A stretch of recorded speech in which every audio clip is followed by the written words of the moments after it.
Comment devenir une agence WordPress? C'est le sujet que j'ai choisi de vous présenter aujourd'hui. Et je suis vraiment ravie d'être descendue à Nice pour venir partager avec la communauté et vous faire un retour d'expérience. Alors pour me présenter rapidement, bonjour. Je m'appelle Émilie Lebrun. Comme l'a dit Rachel, je suis la dirigeante de l'agence Whodunit, qui est une agence spécialisée sur WordPress depuis beaucoup d'années. Et je fais du web depuis beaucoup d'années. Donc mon agence date de 2009, mais je peux remonter, je pense, au moins 20 ans en arrière, ce qui ne me rajeunit pas, quand j'ai commencé la conception de sites internet. Et quand j'ai commencé à faire des sites pour des clients, j'ai jamais moi développé, je travaillais toujours en binôme avec des développeurs. Et quand on répondait à des clients, ils venaient nous voir avec un besoin. Soit ils voulaient un site statique, donc on leur proposait de l'HTML et du CSS. Soit ils voulaient un site un peu plus animé, donc on lui proposait du Flash.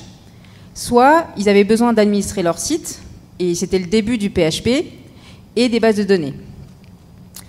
Ce qui fait que quand on a lancé l'agence, en 2009, on n'a pas immédiatement pensé technique. On s'est juste dit, on a eu l'expérience avant de travailler avec des agences qui avaient leur CMS propriétaire, et c'est quelque chose qu'on ne voulait absolument pas. Donc on a discuté avec notre développeur, et notre développeur nous a dit, moi je fais plutôt du Symfony, partons sur Symfony. Et les clients venaient trouver l'agence parce qu'ils avaient besoin de sites internet. Donc on leur propose Symfony ou autre chose. Pour eux à l'époque, c'était totalement la même chose. Et puis un jour, un de mes associés est venu me voir et m'a montré Joomla. Et il m'a dit, ça c'est l'avenir. Ça va cartonner, c'est génial, le back-office est super bien pensé, on va gagner vachement de temps, ça va cartonner, tout le monde va adorer ça. On a commencé à l'utiliser et effectivement, on venait de Symfony, on s'est dit, ah oui, effectivement, il y a quelque chose, il y a le back-office. Moi, je comprenais un petit peu plus ce qu'on pouvait faire avec. On s'est dit, tiens, et si on devenait une agence Joomla? Et on a fait un site avec Joomla et on a arrêté de penser qu'on allait devenir une agence Joomla. On est rapidement revenu à nos premiers amours, qui était ce qu'on pouvait maîtriser le plus facilement. Et puis en 2009, à la fin de l'année, c'était l'année de la création de l'agence, un client vient nous voir. C'était le musée Guimet, c'est un musée des arts asiatiques à Paris. Et il vient nous voir parce qu'il avait un besoin pour son site. Il avait besoin d'un blog. Et en 2009, quand on vient vous voir pour un blog, on vous répond, bien sûr, on va vous le faire avec WordPress. Et c'est comme ça qu'on a découvert WordPress en 2009, puisque c'est bien connu, WordPress, c'est pour les blogs. Et on a eu notre première expérience avec WordPress. Et là, forcément, quand on vient de Joomla, on adore WordPress. Le back-office, très user-friendly. En plus, une très bonne presse pour tout ce qui concerne le SEO. Moi, je comprenais à peu près tout, alors que je ne suis pas technique. Mon développeur avait l'air d'adorer. Et on s'est dit, OK, on va peut-être devenir une agence WordPress. Mais à l'époque, ce n'était pas aussi simple et ça ne faisait pas aussi raccourci. Mais on s'est dit, en tout cas, on va proposer de plus en plus à nos clients, même s'ils ne viennent pas pour des blogs, d'utiliser WordPress. Et comme on en était convaincus, on l'a intégré dans notre communication. Ce qui fait que Whodunit est devenu une agence web spécialisée en site WordPress. Et le fait d'avoir commencé à communiquer ouvertement sur le fait qu'on était une agence web spécialisée, de plus en plus de clients sont venus nous trouver. Parce qu'à l'époque, 2010, presque 2011, il y avait très peu d'agences qui communiquaient sur le fait qu'on faisait du WordPress. De plus en plus de clients arrivent, de plus en plus de budgets intéressants, mais toujours des clients un peu réticents sur des projets un peu plus gros. Il y a toujours la presse qu'en 2015, WordPress c'est bien, mais plutôt pour les petits sites. Plutôt pour les petites entreprises, les TPE, les PME, pas forcément des gros projets. En tout cas, Whodunit, on continue à y croire et on voit cette demande de plus en plus constante pour du WordPress. Donc on continue de communiquer, seconde refonte, troisième refonte, Whodunit est toujours une agence web et on fait toujours des sites WordPress. Quelques mois, années plus tard, nous voilà en 2018 et on a bien fait de ne pas rester une agence Joomla, puisque 30% des sites internet sont faits aujourd'hui avec WordPress. Oui, dans les 30%, il y a beaucoup de blogs, il y a beaucoup de petits sites, il y a beaucoup de sites marketing, il y a beaucoup de petits sites qui sont faits avec WordPress, mais pas que. En 2018, il y a énormément de grandes marques, et je vous en ai juste mis quelques-unes, qui sont faites avec WordPress. Le groupe Renault, le groupe Bouygues, ce sont des très belles références pour des groupes français avec des sites faits avec WordPress. Vous avez Urgo, L'Oréal, les Pages Jaunes, Dassault, Panzani, et je pourrais vous en citer des dizaines et des dizaines comme ça, avec des sites qui vont parfois à plusieurs centaines de milliers d'euros juste en développement WordPress. Et donc si toutes ces marques s'intéressent à WordPress et donc sont passées sur WordPress, ça prouve bien qu'il y a une vraie évolution du marché. Et cette évolution du marché, on l'a aussi nous intégrée dans notre communication, puisqu'on est passé de agence web spécialisée WordPress à agence WordPress. Et c'est là où nous, on a eu vraiment dans notre communication le réflexe de se dire maintenant, à chaque fois qu'on va communiquer, on ne va plus dire qu'on est une agence web. Nous sommes une agence WordPress. Par contre, on n'est pas très nombreux. On est un petit peu comme les irréductibles gaulois, on est une toute petite majorité à dire que nous sommes une agence WordPress. Et donc, comme je suis en charge de la communication dans l'agence, je me suis dit, est-ce que c'est une bonne idée d'utiliser ce mot-là? Est-ce que c'est vraiment quelque chose de répandu? Sachant qu'il y a beaucoup d'agences qui proposent du WordPress. Vous avez les agences web, les agences 360, tout ce qui est digital, les SS2I, les ESN, les freelances, les collectifs de freelance et les agences WordPress. Vous avez énormément de structures qui proposent du WordPress à leurs clients. Et puis parfois, ces agences de com viennent chercher des agences WordPress, et de plus en plus souvent. À l'agence, on a des clients qui viennent nous voir, qui sont des belles agences de com, qui viennent nous voir parce qu'ils ont besoin d'une agence spécialisée. Eux, en interne, ils n'ont pas la compétence. Et même leurs clients, qui viennent au départ chercher l'agence de com, leur demandent, s'il vous plaît, travaillez avec une agence experte, travaillez avec une agence WordPress. Je me suis dit, je vais regarder un petit peu des stats, parce que je suis un petit peu une fan des stats et des data. Et je me suis dit, est-ce que c'est vraiment le plus intéressant d'être positionné sur agence WordPress, sachant que agence web, c'est le nom le plus générique. Et au final, si vous pouvez voir la courbe, elle est plutôt stable. Le nombre de requêtes sur l'agence web est à peu près la même depuis pas mal d'années. Si je la compare avec agence WordPress, je me dis que j'ai fait une grosse erreur stratégique. Parce que globalement, tout le monde recherche des agences web, en tout cas beaucoup plus que les agences WordPress. Par contre, si je zoome un tout petit peu sur la courbe et je regarde, OK, comment ça se passe, l'évolution du marché par rapport à l'intérêt de la requête. Et on se rend compte que de plus en plus de gens recherchent agence WordPress. Et on s'est demandé, OK, mais est-ce que agence WordPress c'est le plus intéressant? Est-ce que finalement c'est pas agence web WordPress? Ça a une belle évolution aussi, mais ça reste inférieur à l'agence WordPress. Donc apparemment, on n'a pas fait un si mauvais choix stratégique dans le choix de notre nom. Et est-ce qu'on a fait un choix stratégique dans le choix du CMS? Si je vous compare par rapport à agence Drupal, vous avez au départ une petite domination d'agence Drupal, mais qui est très vite effacée par le temps. Et quand je pense à mon regretté Joomla, il est à peu près sur les mêmes traînes. Et je pense qu'ici dans les salles, on est tous ravis d'avoir choisi WordPress. Il y a énormément de requêtes, mais du coup aussi énormément de résultats. Si vous comparez agence web, vous êtes aux alentours des 500 millions de résultats. Donc autant pour vous dire, pour vous positionner, bon courage. Sur agence WordPress, vous en avez beaucoup moins, mais vous en avez encore énormément. Il y a 10 ans, il y avait très peu d'agences WordPress. Aujourd'hui, il y en a énormément. Ce qui fait que vous êtes aux alentours quand même des 43 millions. J'ai juste regardé par curiosité agence WordPress Paris. On redescend à 11 millions. Et puis comme je venais à Nice, j'ai fait une petite requête et on est aux alentours de 4 millions de résultats quand même. À quoi ressemblent ces résultats? Globalement, tout le monde se ressemble. Sauf ceux qui ne savent toujours pas écrire WordPress, ce qui est quand même dommage. Mais globalement, toutes les agences annoncent la même chose. Ils sont des agences WordPress, donc généralement ils précisent Paris et puis la ville. Parfois ils précisent l'année de la création, parce que ça montre l'expertise, parce que ça fait de nombre d'années qu'on utilise WordPress. Globalement, tout le monde se ressemble. Et on peut se poser la question, du coup, une agence WordPress, ça veut dire quoi? Comment on arrive à se définir qu'on est une agence WordPress?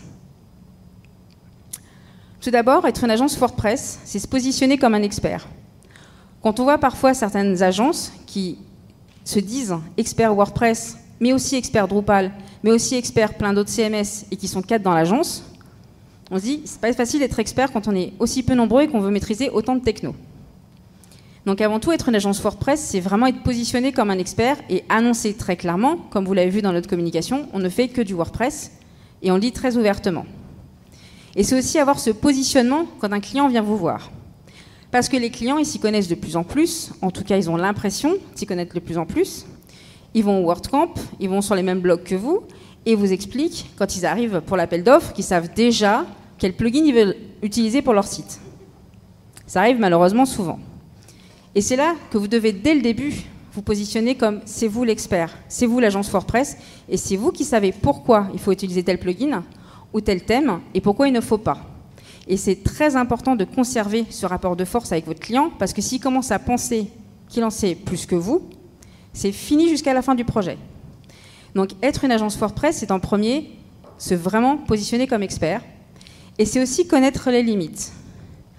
Parce que oui, il y a des limites avec WordPress. On ne peut pas faire tous les projets avec WordPress, on ne peut pas faire tous les projets avec WooCommerce.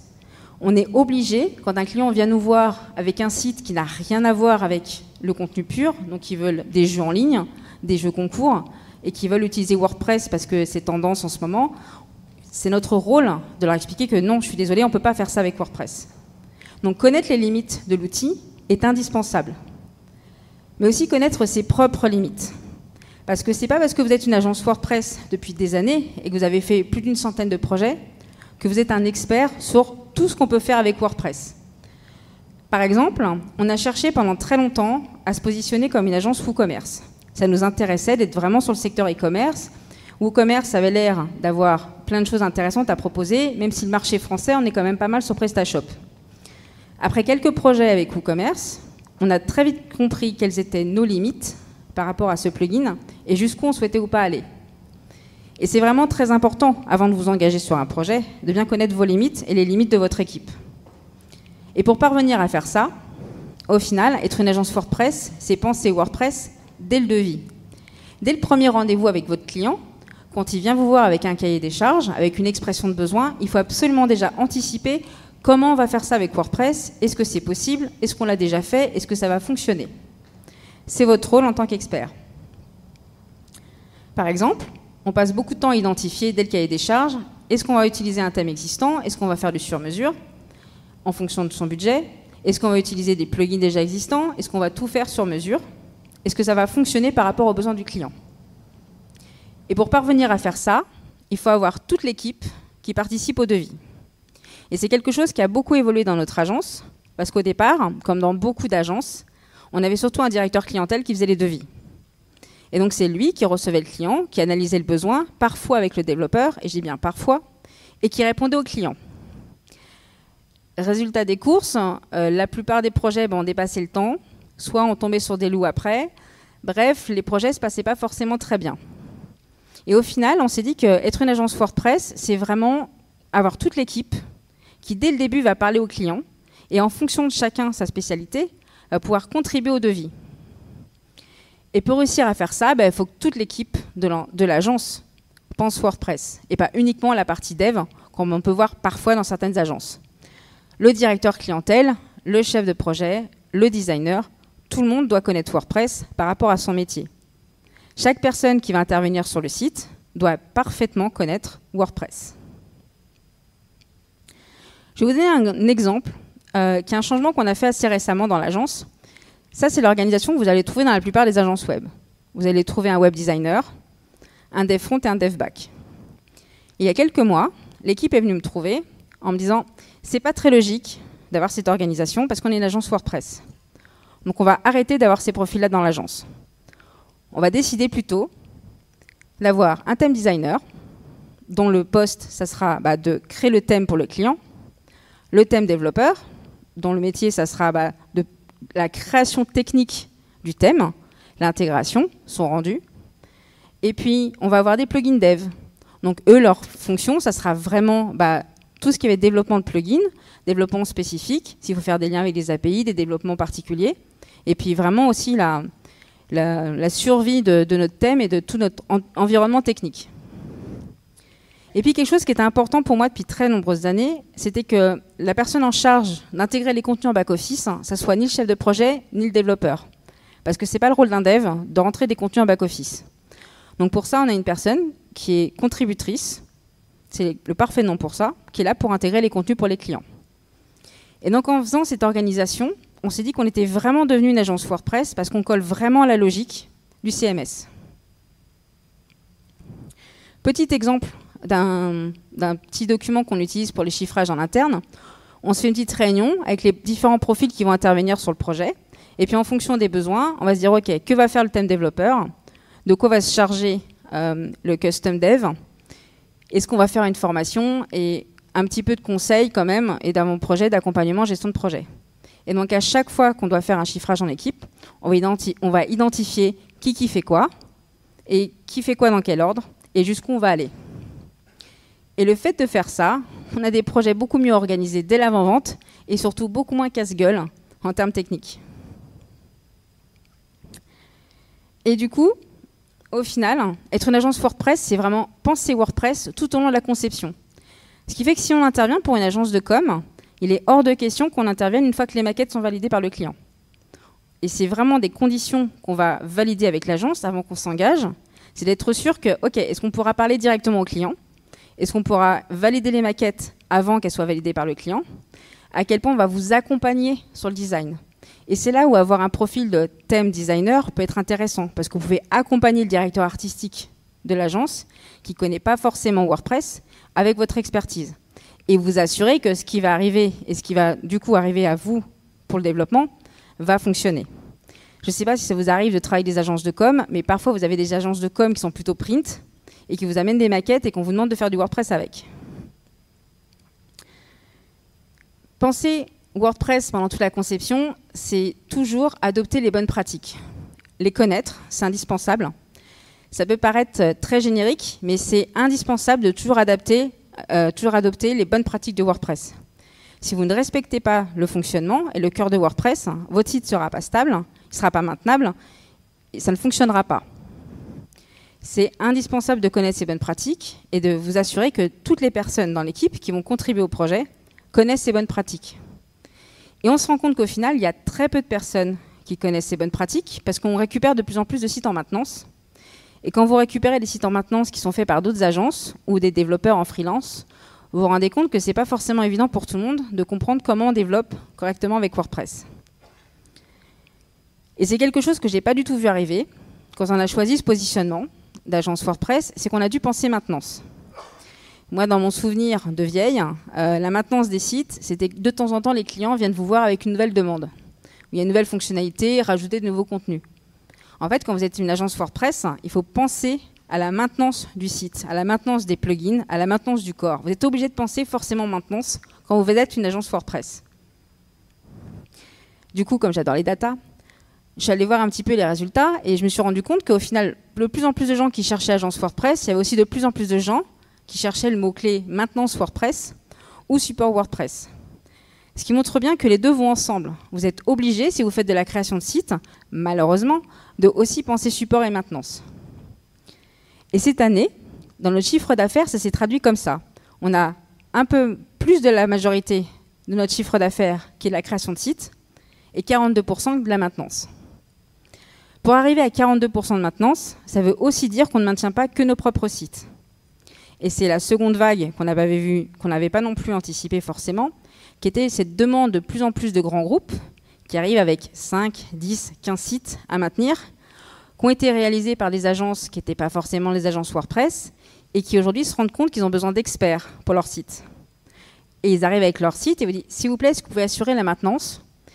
Et là, au départ, vous allez parler à votre équipe et qui vous dit « Non, non, on ne va pas faire la maintenance d'un site qu'on n'a pas réalisé, c'est juste impossible. » Pour répondre à ça, on a mis en place 2 actions très simples. On a mis en place l'audit. Donc dans l'agence, on a un monsieur audit qui adore faire ça, qui adore regarder le site et dire alors comment ça a été fait, est-ce que c'est bien ficelé, est-ce que c'est tout pétou, comment ça va fonctionner, est-ce qu'on va pouvoir le maintenir. Ça nous permet d'épurer dès le début, ok, ça on peut le maintenir, ça on ne peut pas le maintenir. Et les sites où on s'engage à les maintenir, on ne les prend pas directement en maintenance.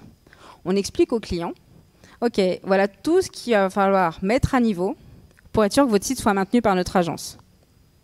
Et le fait de proposer l'audit et la mise à niveau à nos prospects leur montre encore plus notre expertise Et on a un taux de transformation quand on fait des audits qui sont proches des 90% avec tous les clients qui arrivent. Forcément, on leur montre notre expertise et on leur montre tous les points qui ne vont pas et on leur montre comment on va réussir à faire bien fonctionner leur site derrière. Et du coup, pour faire l'audit et la mise à niveau, on utilise la même équipe.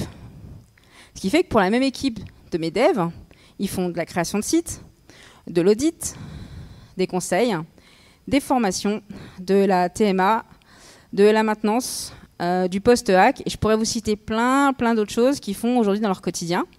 Et quand vous gérez leur planning, c'est un petit peu jouer au Tetris, parce que vous ne savez pas forcément quel jour il va tomber quoi, et tout ce que vous avez besoin de mettre dans leur planning. Donc on est passé de devs qui étaient là pour faire la création de sites, aux devs qui font tous ces différents métiers. Pour réussir à résoudre ce casse-tête, on a mis en place une organisation que je vais vous expliquer en 2 pôles. Le premier, c'est comment on va organiser nos semaines de travail. On va prendre le basique au basique. On a une semaine de 35 heures et globalement, on peut travailler 20 heures de prod uniquement. Et on organise nos sprints, donc sur 2 semaines, donc 2 fois 20 heures. Et on met dans nos sprints tout ce qui a déjà été devisé en temps par nos équipes pour être sûr que ça rentre dans leur sprint, avec soit la création de site, soit la TMA. Ça nous évite d'avoir des devs qui font que la maintenance et que la TMA, du coup qui s'ennuient et avoir un turnover.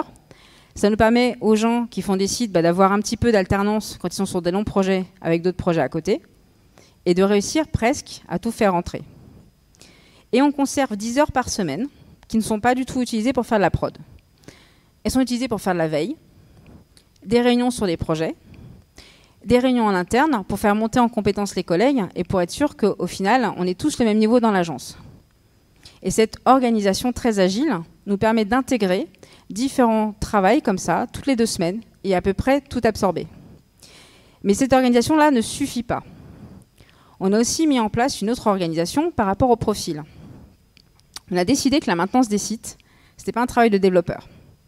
On a une personne qui est là en charge de maintenir les 150 sites qu'on a, et pour ça on a des outils magiques comme ManageWP qui nous aident à suivre tous les sites qu'on a besoin de mettre à jour, quelles sont les différentes mises à niveau qu'on a besoin de faire cette semaine, ce mois-ci. On envoie des comptes rendus à nos clients, et cette personne-là est vraiment en charge de suivre toute la maintenance. Et elle est aussi en charge de récupérer tous les tickets entrants. Quand un client a une nouvelle demande, ça n'arrive pas directement au développeur ou à un chef de projet. Ça arrive à un petit peu, on va dire, une tour de contrôle qui va déterminer en fonction des tickets, c'est pour telle personne, telle personne, telle personne, et on l'intègre dans le sprint suivant. Nos devs s'éclatent sur la production de sites, et un petit peu moins parfois, mais c'est quand même nécessaire, sur la TMA. Donc, travailler sur les tickets, sur les différents sites. Et notre CTO, Monsieur Audit, lui va plutôt s'amuser sur effectivement l'analyse des sites avant qu'ils rentrent en maintenance chez nous, accompagner les clients sur du conseil et faire de la formation. Cette organisation donne aussi de l'oxygène aux membres de nos équipes pour être sûr que le dev, qui est vraiment là pour faire du plugin, il ne soit pas là pour mettre à niveau juste les sites internet. Pour réussir à faire ça, on n'a pas le choix de faire une veille constante. Et si vous êtes une agence WordPress, vous n'avez pas le choix. On n'a pas le choix de tous les jours faire de la veille. Parce que WordPress, vous allez avoir des failles de sécurité, des nouvelles versions, notamment des nouvelles versions toutes les 2 semaines, par exemple. Vous allez avoir des soucis de compatibilité avec d'autres plugins, et vous avez intérêt à les connaître. Et puis, il y a sans cesse des nouveaux plugins qui arrivent, et ça sera encore plus le cas demain avec Gutenberg.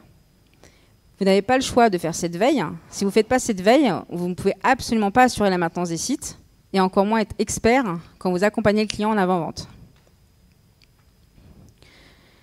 Au final, toutes ces informations-là, il faut qu'on les partage. On ne peut pas les garder juste dans notre agence.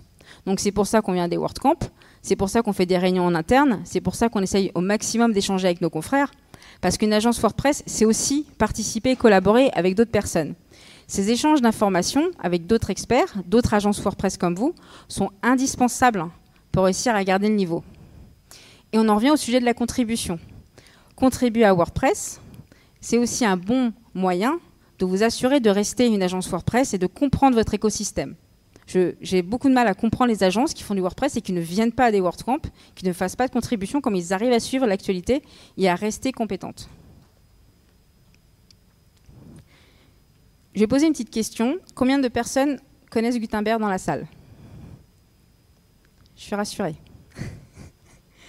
On fait des meet-up spécial Gutenberg et parfois il y a des gens qui savent à peine ce que c'est Gutenberg.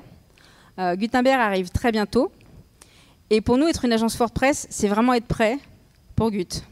Et c'est pas être prêt, on ne se prépare pas depuis une semaine. Ça fait des mois qu'on réfléchit quel va être l'impact de Gutenberg sur nos sites. Le premier impact direct, c'est sur la maintenance. Parce qu'il y a beaucoup de sites sur lesquels on ne pourra pas mettre Gutenberg. Donc il faut préparer le discours, expliquer au client pourquoi c'est pas possible. Désolé, vous avez Visual Composer. Ou alors, vous avez juste une version WordPress et des plugins qui, tel que ça a été configuré, ça ne fonctionnera pas. Il faudra faire beaucoup de choses, faire évoluer beaucoup de choses pour que ça soit compatible avec Gutenberg. Et puis, il va falloir former les clients. Parce que quand vous avez l'habitude de contribuer sur un back-office et vous avez l'habitude de l'interface, la première fois que vous êtes sur Gut, moi, ça m'a pris quelques minutes pour bien comprendre comment j'allais l'utiliser. Déjà, sans les raccourcis clavier, j'étais morte. Ça me prenait 3 plombes à chaque fois à aller là-haut. Comprendre que quand j'avais besoin de configurer, c'était sur la droite. Vraiment comprendre comment ça fonctionne, et aussi avec d'autres plugins, comment Gutenberg fonctionne avec Yoast, par exemple, comment Gutenberg fonctionne avec n'importe quel plugin qu'ils peuvent installer sur mon WordPress, ça prend du temps. Et donc, il faut anticiper ce besoin, il faut anticiper aussi dans votre communication, et notamment auprès de vos clients. Et puis aussi, vous avez déjà des premiers clients qui viennent vous trouver, et qui, du coup, comme ils s'intéressent à l'actualité, viennent vous voir en disant « Nous, on veut un site avec Gutenberg ». Et donc, il faut être sûr que ça va fonctionner par rapport à leurs besoins, leur expliquer que non, ce n'est pas un éditeur de page tel que Elementor ou ce genre de choses, mais qu'on peut effectivement faire beaucoup de choses. Beaucoup de choses, mais ça va demander du temps, ça va demander de la création de blocs, ça va demander un certain budget. Et encore une fois, être une agence WordPress, c'est être prêt pour Gutenberg. Par rapport à tout ça, on peut se demander, OK, mais quel est le bénéfice pour un client de passer par une agence WordPress versus passer par une agence web classique, parce que pour tout le monde, ce n'est pas forcément évident. Le premier des bénéfices, c'est d'être correctement conseillé. Être conseillé, c'est ce que cherche en premier votre client. Quand il cherche un expert, il a besoin d'être conseillé par rapport à son projet pour être sûr qu'il ne va pas aller dans le mur, qu'il va vraiment avoir un site qui fonctionne. Et c'est votre rôle en tant qu'agence experte de correctement le conseiller. C'est le premier bénéfice. Il sait qu'il sera correctement accompagné. Et comme il sera correctement accompagné, il aura un site qui sera stable, qui va bien fonctionner, qui sera maintenable, que ce soit par vous ou par une autre agence. Et en plus, dans un budget à peu près cohérent. C'est un second bénéfice qui est ultra important parce qu'on sait le nombre de mises à jour qu'il y a besoin de faire par rapport à WordPress. Et si votre site n'est pas stable et que c'est un Jenga géant et qu'à chaque fois que vous allez mettre à jour un plugin, vous allez vous cacher parce que vous savez que ça va tout péter, c'est que manifestement, vous n'êtes pas fait pour ce métier.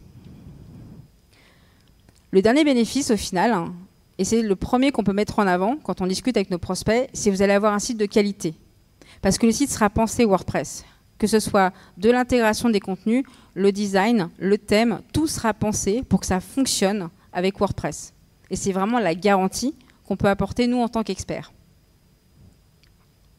Le souci de nos clients, parce qu'ils ont quand même bien compris le bénéfice de chercher une agence WordPress, et c'est pour ça que de plus en plus de personnes le cherchent dans Google et qu'il y a de plus en plus de résultats, c'est comment on va faire pour se distinguer. Parce que c'était bien pour nous au tout début, quand on était une agence web spécialisée WordPress, on était très très peu. Donc c'était facile de dire on fait partie des 10 agences en France qui font que.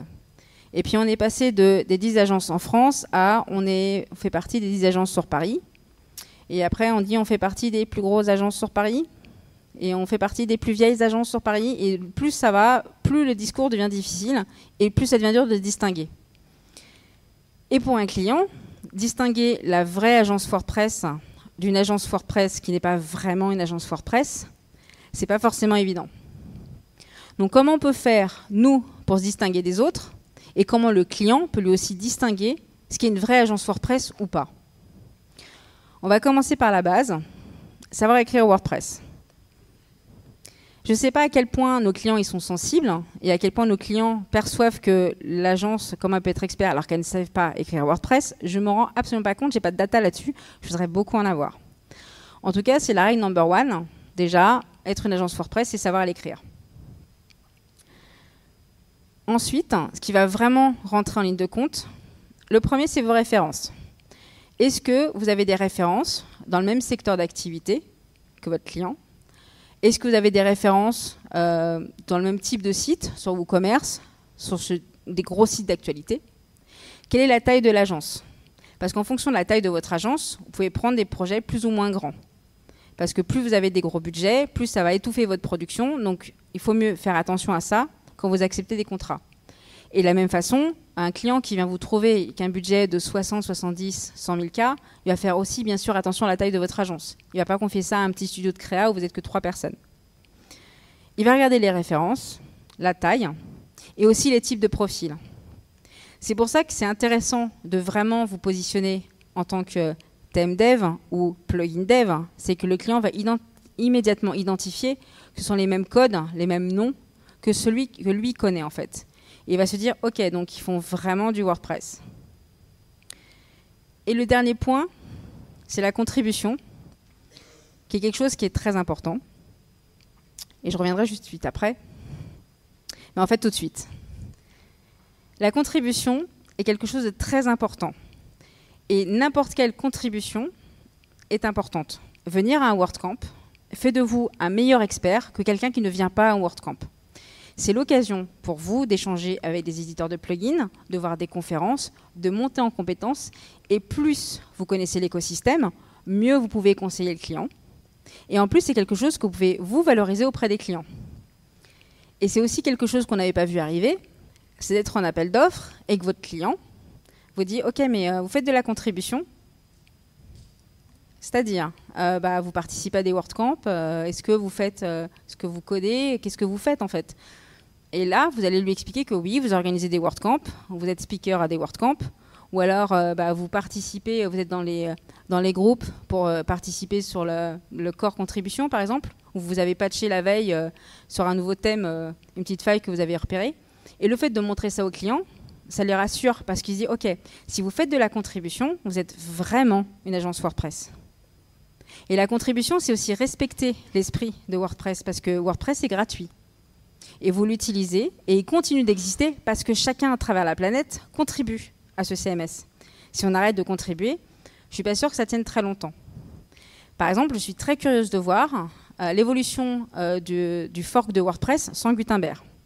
Et combien de temps ça va durer sans cette contribution mondiale? Est-ce qu'il y a un grand groupe qui va suivre et qui va permettre à ce fork de fonctionner? Ou est-ce que ça va mourir doucement par manque de contribution?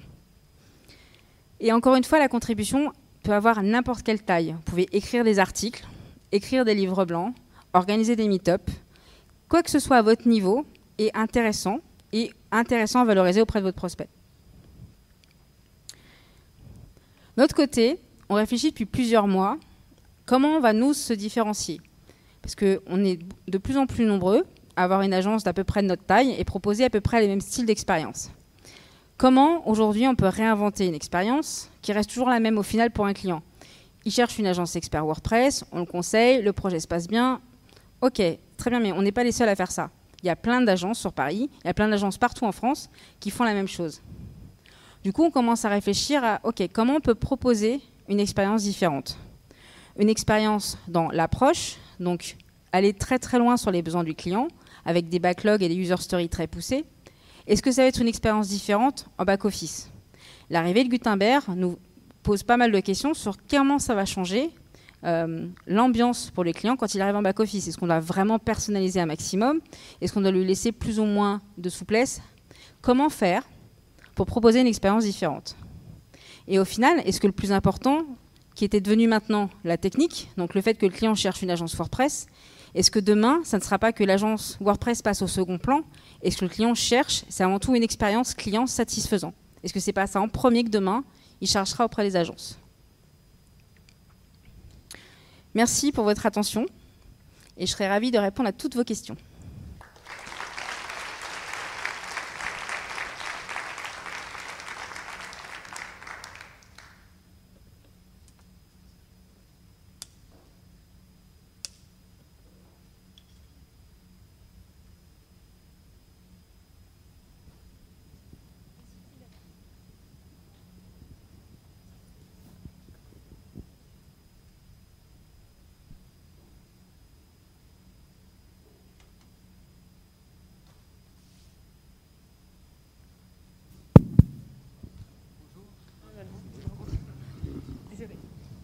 Bonjour, merci. Moi j'ai une question. Comment vous organisez l'infrastructure chez vous?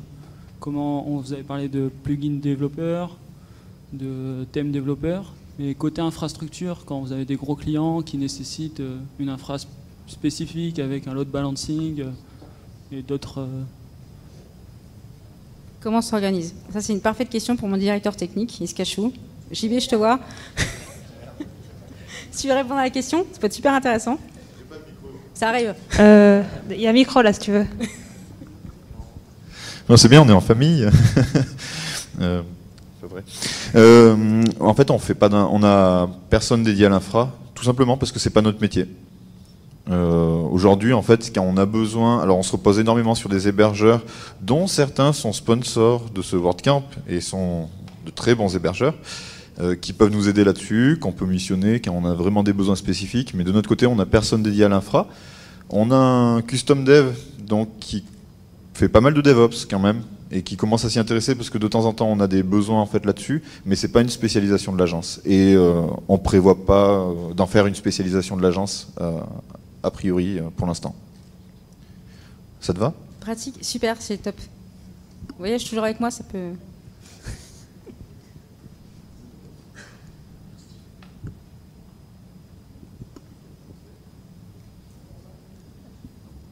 Bonjour, merci. Vous parliez tout à l'heure de limites avec WordPress. Est-ce que vous avez un exemple concret à nous donner d'un projet qui est rentré où WordPress avait une vraie limite et où c'était pas possible? Du coup, le projet, je vais vous donner deux exemples. La fois où le projet est rentré et la fois où on a fait attention à qu'il ne soit pas rentré. Un des projets les plus casse-gueule qu'on a pu faire, c'était pour TéléZ, qui avait une grille de programme. Et c'est là où on s'est vraiment rendu compte que, on ne maîtrisait pas forcément la technique comme il fallait pour ce type de demande et que WordPress n'était pas forcément le meilleur outil technique pour répondre à ça.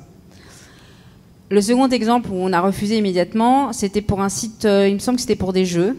Donc ils voulaient vraiment un site administrable, un site avec des jeux concours en ligne, beaucoup de vidéos, beaucoup d'animations. Donc c'était absolument pas fait pour WordPress. Parce qu'en WordPress, c'est en premier un éditeur de contenu. C'est pas fait pour avoir des sites ultra dynamiques où il n'y a pas de mise à jour de contenu régulière.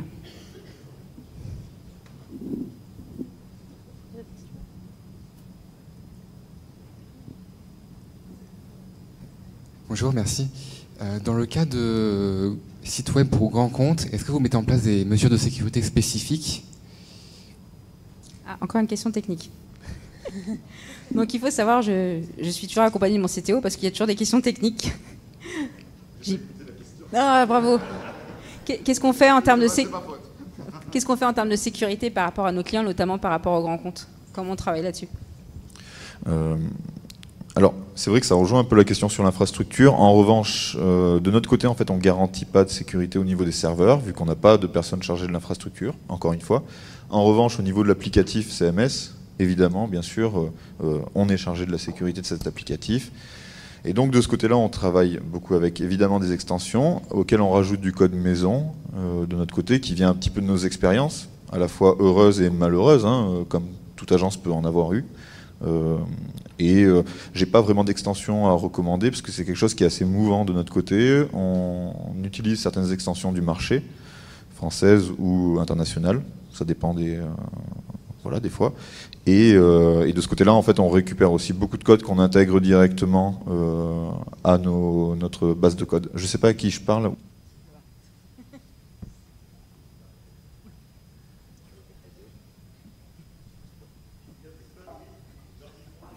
La prochaine fois, tu viendras sur scène avec moi, ça sera plus simple.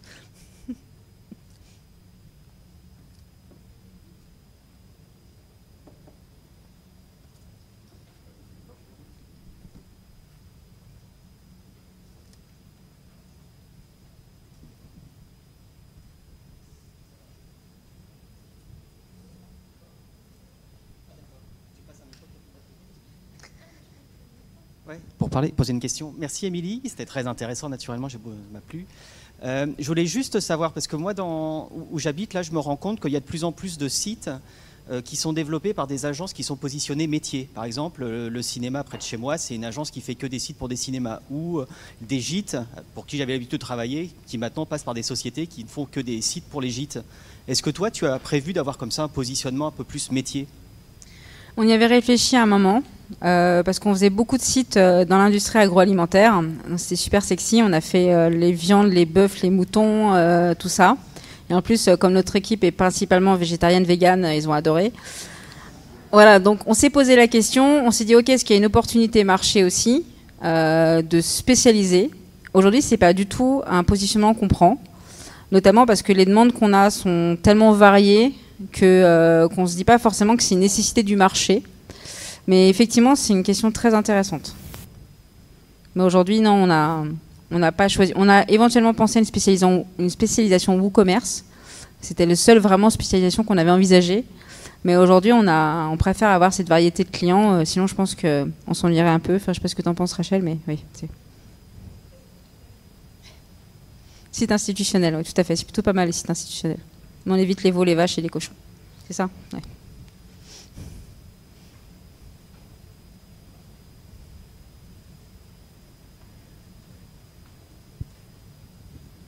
Est-ce qu'il y a d'autres questions ?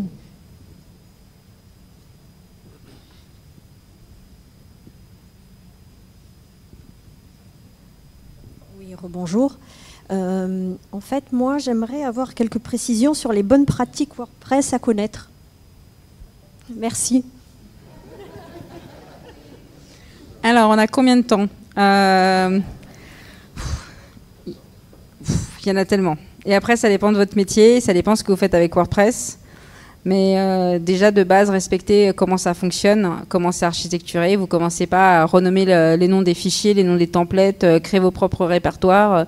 Il faut vraiment respecter au maximum comment ça fonctionne et passer beaucoup de temps à lire, parce qu'il y a énormément de documentation. Et bien sûr, il y en a beaucoup trop aussi.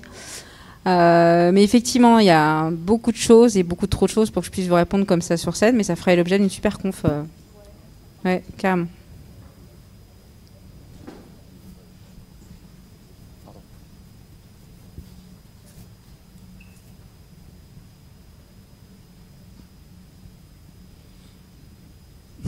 Du coup, j'ai une autre question technique par rapport aux recommandations. JB, il faut que tu écoutes, il y a une autre question technique. Par rapport aux recommandations qui sont un peu différentes de ceux de la communauté PHP, les normes PSR, les variables d'environnement, pas dans le code, qui est totalement à l'opposé de ce que fait WordPress. Quelle est vous, par-dessus, vous avez recodé des choses pour être en équivalence avec la communauté pure, ou vous respectez les normes WordPress Sinon, tu viens avec moi sur scène si ça te fait plaisir. Ouais, viens, allez, viens. T'adores. Alors, ouais, c'est une super question, mais c'est pas du tout pour la conférence d'Emilie, je suis un peu gêné. Non, c'est une super question. Effectivement, on a des développeurs, notre custom dev, lead dev back à l'origine, mais qu'aujourd'hui est custom plugin développeur, et vient plutôt d'une spécialisation PHP à la base plutôt que WordPress. Et effectivement, il vient en fait de ces bonnes pratiques-là que tu cites, qui sont on va dire les vraies bonnes pratiques PHP, qui sont pas vraiment celles de WordPress. Aujourd'hui, ce qu'on a imposé dans l'agence, à la fois au niveau du développement de thèmes ou de développement custom, c'est les WPCS, donc les WordPress Coding Standards. En fait, c'est tout simplement les standards du core, donc du noyau WordPress. Et pour nous, c'est ça la base. Ça rejoint en fait ce qu'Emilie disait. En fait, le fait d'être une agence WordPress, c'est aussi, justement, même si elles sont discutables ces pratiques-là, c'est de les intégrer à l'intérieur. C'est très intéressant aussi au niveau du recrutement, parce que finalement, plutôt que d'imposer en fait des coding standards maison, enfin en gros qu'on aurait développé nous-mêmes, etc. C'est ok, tu vas lire les guidelines WordPress. Est-ce que tu t'intègres là-dedans? Est-ce que tu es capable de t'intégrer là-dedans? Si c'est le cas, du coup effectivement c'est ok. Ça nous coupe de certaines bonnes pratiques, on va dire plus générales au niveau du développement, mais en revanche ça nous permet en fait de faire un développement qui est 100% conforme avec ce qu'est WordPress et ce que sera WordPress en tant que contributeur core. Du coup, c'est important pour moi en fait de suivre l'évolution. Je vous rappelle que ce soir, cette nuit, pendant l'after, du coup, il y a une version bêta 5.0 de WordPress qui va sortir avec Gutenberg. Et donc, pour nous, c'est très important en fait d'intégrer ça directement dans l'ADN de l'agence. Pour résumer, quoi. Donc, non, je ne suis pas les PSR de façon parfaite. On suit les canoniques standards WordPress. Grosse erreur. Merci pour le placement produit ce soir, Gutenberg. Merci.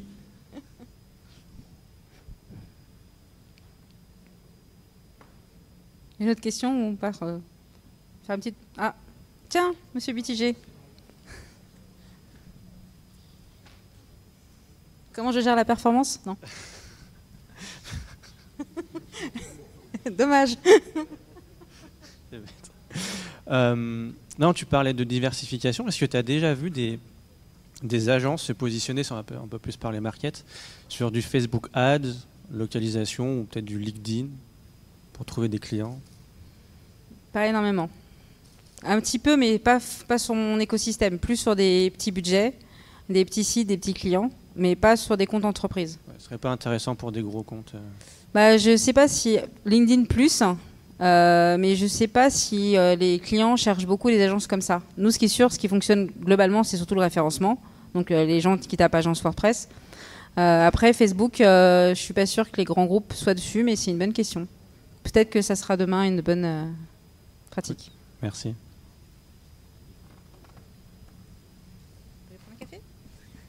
Merci Émilie.